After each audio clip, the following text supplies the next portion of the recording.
Hey everyone, this is going to be a quick video about Super Tenere auxiliary power. So I just bought this bike and you can tell it already has a ton of accessories hooked up to it.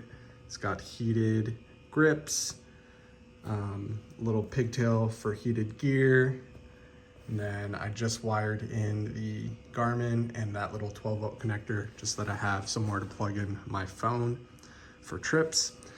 But I was looking for the best way to avoid what's currently here, which is a rat's nest of wires going to the battery. And you can see that there are some auxiliary plugs available on the Super Tenere. In this case, the one that I have has a black wire, a red and white wire, and then a brown wire on the bottom.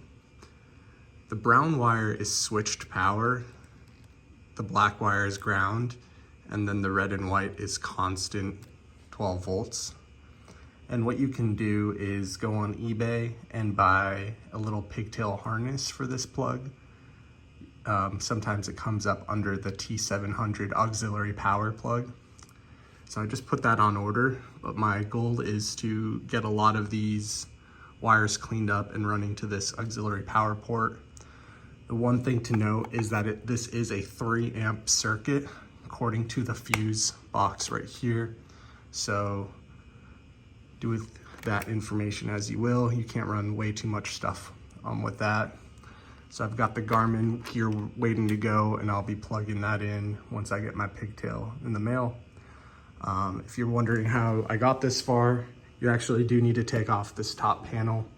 It is a 4mm Allen bolt. You can start kind of fishing your wires through the dashboard, and then you'll be able to see how you can fish them through down to the battery and down to that connector. Thanks.